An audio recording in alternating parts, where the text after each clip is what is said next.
how it's going to function, be able to frankly share with them the plans for how that's going to work.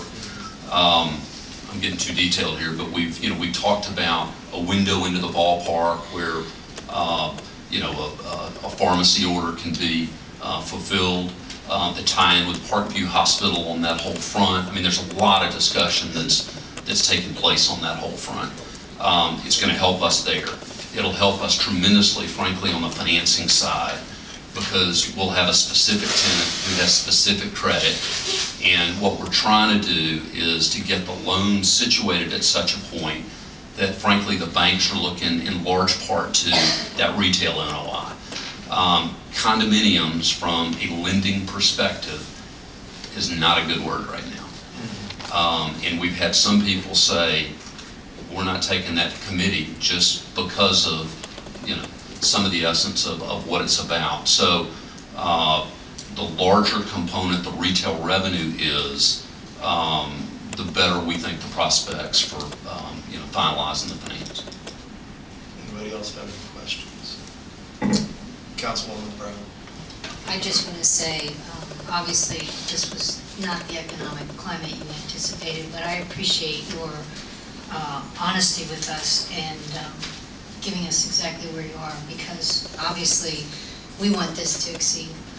We have a stake in it, and I have to say, anyone who's taken a tour of the stadium is absolutely thrilled. We can't wait for opening day. So hopefully the retail condos will take fruit, and then those who have yet to make their mind up, once they see it after April 16th, will realize what a fabulous this thing it is downtown.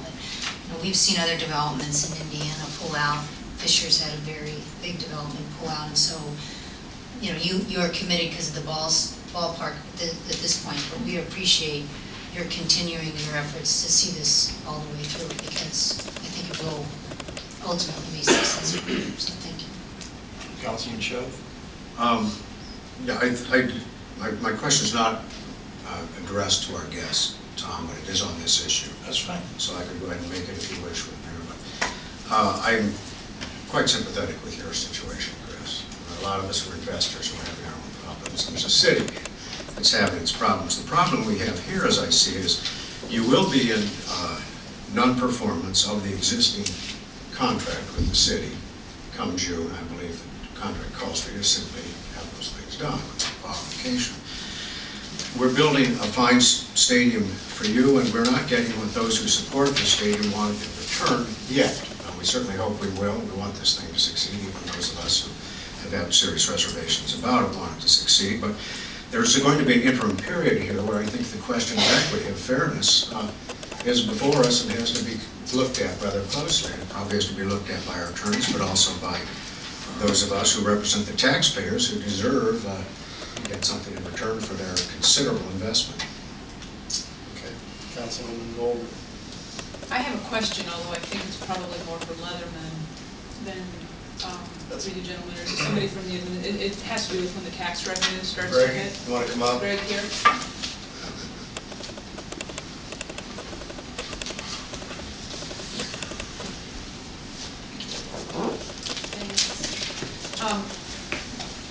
Greg, my question in hearing the statement that by April 16th we're going to have groundbreaking makes me wonder what happens with respect to the tax increment or the tax, the assessed value that we're sort of counting on, and I guess I'd like you to walk us through how we're paying the first year of the bond. The first year of the bond doesn't have any property tax payment component to it. The first year that property tax is allocated towards repayment of the bond is 2011, and it's $3,300, and it goes up to $33,000 a year after that. And by far and away, the vast majority of that is property tax paid from the hotel project and not from this project. From the inception of this project, it was considered to be my majority of it retail or housing, which the TIF area does not collect property taxes on. So it wasn't going to be a major component of contribution to the debt service. So the source of the repayment of the first year of the debt? Seed it, and Jefferson Point TIF. Thank you. Councilman Smith. I have a couple quick questions that I'd like to get into a little bit of discussion on the condo building. Hardball is putting $5.6 million, I believe, into the stadium. Yes, sir. How much of that have you now contributed to the city? Have you written a check for $5.6 million? How does that work? Those loans have closed. I'm not exactly sure how much has been. Jim may have a better, go ahead. Part of our obligation is that we made an in-kind contributions with specific equipment for that $5.6 million. And the originally contemplated items were the stadium scoreboard, the stadium seating, the signage, not the video board, but the concession signage, things of that nature, and a handful of other things. We are in every way obligated, well, and also those would be pure pass-through, so whatever we pay takes down our contribution towards the 5.6. There's no markups or markdowns or anything of that nature. And we obviously send our receipts to the city attorneys and all that kind of thing. The loan has closed, as Chris mentioned, and we've spent just over $1.4 million so far, and that is purely. There were deposits on the scoreboard. Exactly. There were a number of things like that we've already either put deposits on or paid for. And then the balance of that is just when we receive invoices for the next percentage payments, we are current on all of our payments towards those items. So that 1.4 is basically in kind at this point?